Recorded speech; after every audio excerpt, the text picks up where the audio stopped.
Good morning, students. Welcome to the session of Sandhan. Today, me, Dr. Anshu Surve, and my colleague, Dr. Charul Jain, we both are here to give you some information regarding the art of making oral presentations. In the due course of your studies around yourself during some cultural programs, you might have been impressed by some presenters. You might have seen that for some the presentation is a cakewalk, and while others they fumble, they are not impressive, they do not leave that long lasting impression on you. Why is it so? And in order to make effective and impressive oral presentations, we today have some information, some tips for you, so that whenever you make presentations, you keep in mind and you perform better. Now, I'd like my colleague Charul to define presentation. Good morning, students. This is Dr. Charul Jain. We would first like to begin with the definition of oral presentations. As Dr. Anshu Surve was speaking to you, presentation is nowadays necessary at various times, and we can have an impressive presentation or we can make a presentation which is probably needs to be improved upon. So first we will begin with the definition. Oral presentation, as I think you all know, is an act of primarily oral communication where we impart some information or some knowledge to people who are listening to us. A particular topic is normally kept in mind and we make a presentation on that particular topic. The context may be formal or informal, but a presentation primarily is to let people know of some information. Why do we make presentations, Anshu? We want our students to know that in future, wherever as student they have to make presentations, or as professionals they have to make presentations, they have to keep in mind certain objectives. And these objectives basically help you to do the groundwork and achieve the target for which you are making the presentation. The presentation primarily may be, first of all, to inform, to pass on or to transfer the information from the presenter to the audience. It may be possible that the audience might have some basic information about the topic, or they may be completely unaware of the topic. Yeah. So to pass on the information, we make presentations. For examples, there are meetings, briefings, where you have to pass on certain policy decisions in the organization or to the employees. So you present to inform. Then another objective is to demonstrate a service, a product, a system. For example, our students might have noticed that they have door-to-door sellers. Yes. It's a kind of oral presentation. Yes. So they should keep in mind that again the objective of presentations changes. So with the objective, the entire technique of presentation also changes. So another objective is to demonstrate. We also have presentations where people are being entertained. Yeah. For example, we see many shows on TV where a person is performing like stand-up comedies, etc. Aren't they all forms of oral presentation? Very true. They are. And to add to that, again, selling a product, service, or a data, that's also, it comes under presentation. And you have seen medical representatives who come and represent their the companies, the pharmaceutical companies. So they are also making oral presentations. So as a representative of a group, a delegation sometimes, an organization sometimes, or a committee sometimes. Or even anchors, they are also making presentations when they are master of ceremony, when they are introducing people, in conducting a program. That too is a kind of an oral presentation. So any presentation, in short, which is done for the purpose of interacting with people at a large scale, there is a purpose, and it is done orally, we can term it probably as oral presentation. Do you agree? Yeah, definitely. Then in organizational setup, we have situations like training, Training, workshops. yes, So in workshops. trainings and workshops, the objective is to instruct. No? Yes. So again, our students should note the difference between informing and instructing. So when you are instructing, the strategy changes, the presentation changes, as well as the technique changes. Absolutely, So yes. knowing the objectives, it's helpful to make an effective and impressive presentation. Again, to motivate audience, we have seen in organizations and even in schools and institutions, we are having motivational programs. We have speakers who come and motivate students. We have stress busting programs.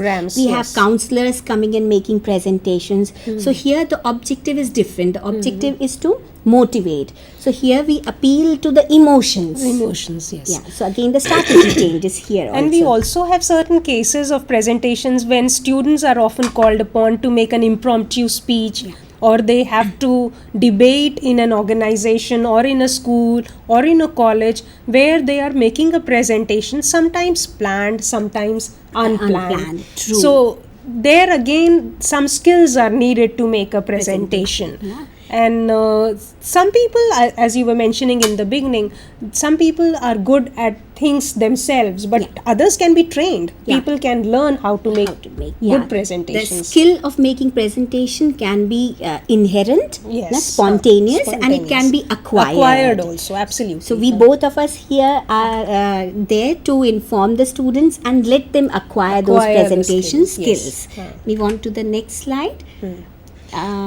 Very important for making any kind of presentation, or for that matter any other event that happens in our life, is planning. That is the first, foremost and the most important step.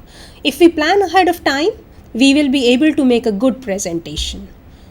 So the important aspects that have to be considered while planning are primarily 5. The most important aspect is audience. What are the kind of audience that we are going to talk to or address? Their age. Yeah.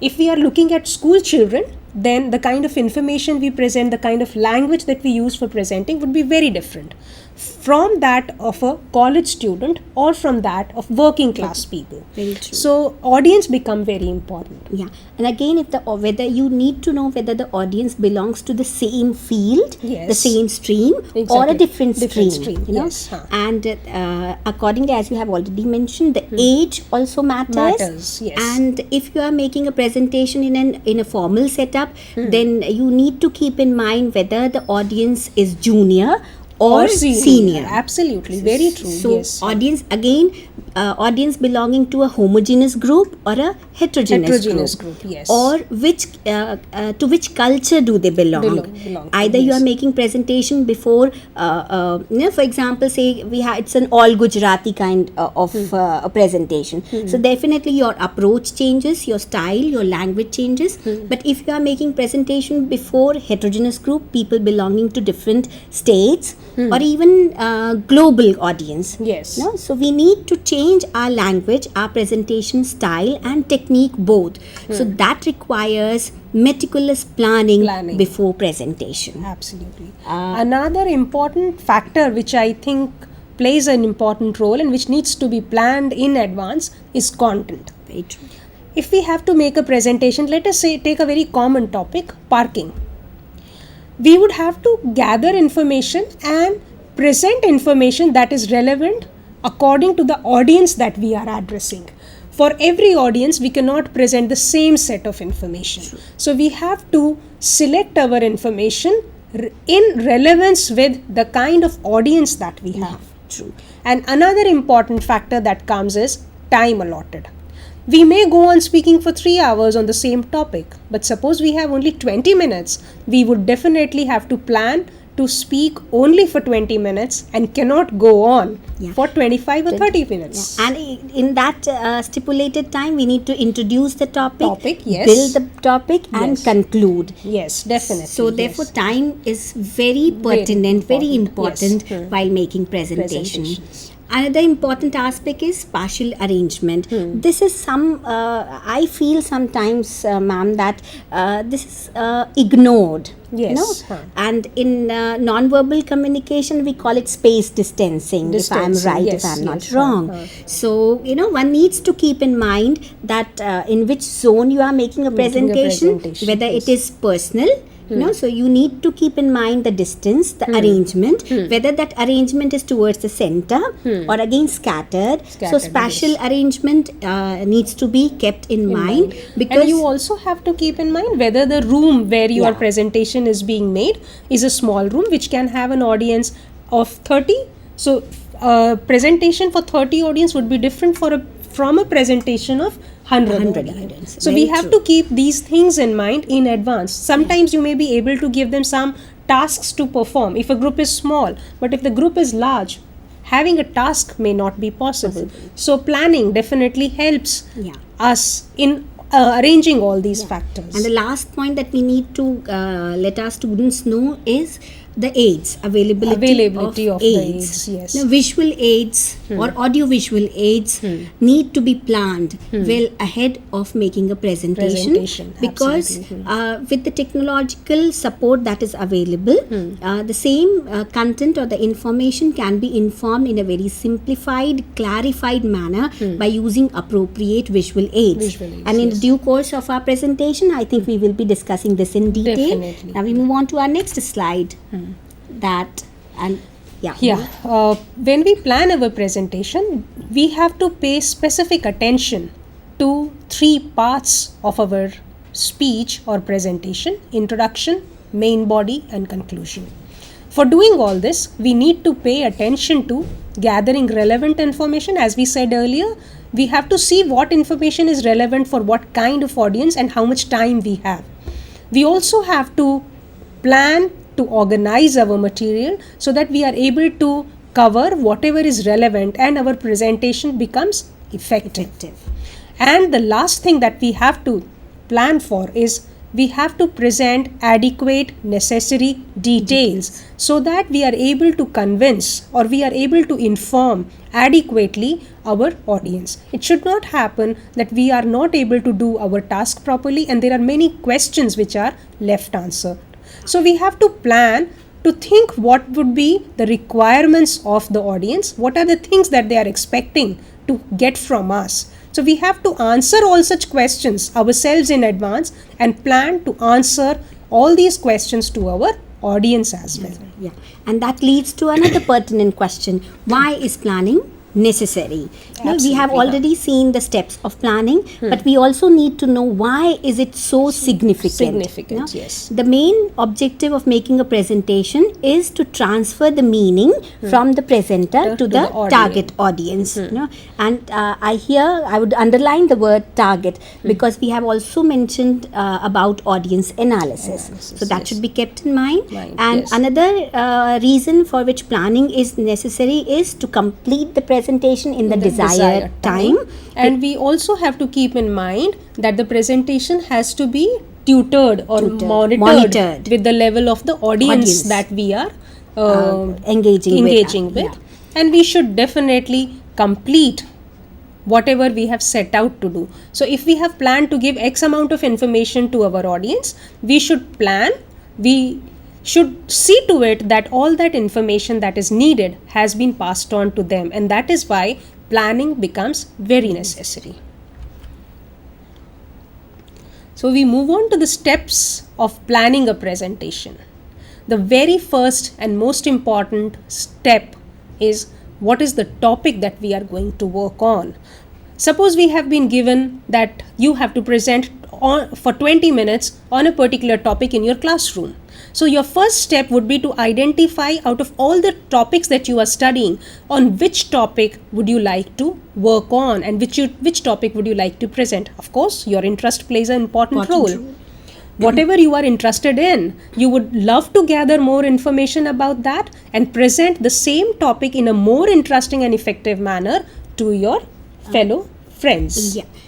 And again, when we talk about gathering relevant information, so we have so many resources around us. Yes. We can gather information from the books, the net that is available, and different websites, and gathering information, and that also relevant information is very essential for making a complete draft or a script. Yes. Because gathering information leads to making the relevant and desired script. So And sometimes when we start gathering information, it's a kind of journey of revelation, because there are so many things that we ourselves do not know. Yeah. And it's very interesting to gain more knowledge and pass on that knowledge to people who would many times not be aware of certain things which we have chanced upon during our research. Yeah. Yes. And that leads to not just passing on information from the presenter to the audience, but also self-learning. Self-learning, absolutely, which is, I think, a very important part of self-development also. That's Yes. true. So oral presentation is just not a mere presentation. It helps you inculcate various skills. Absolutely. Then again, as we have talked about, that after gathering information, you need to sift. That means select the relevant information. For that, what you need to do is read, reread. You need to do skimming and scanning. And the exactly, students, I think, they might be aware of, because we in our earlier lectures have talked them about skimming and scanning. So you need to read, reread, organize the information in such a manner that you can take down notes, you can make your own notes, and a script, first the rough draft and the final draft is ready. Because if a script is ready in front of you, you will definitely be able to complete your presentation in the desired time, and the objective can be very easily achieved.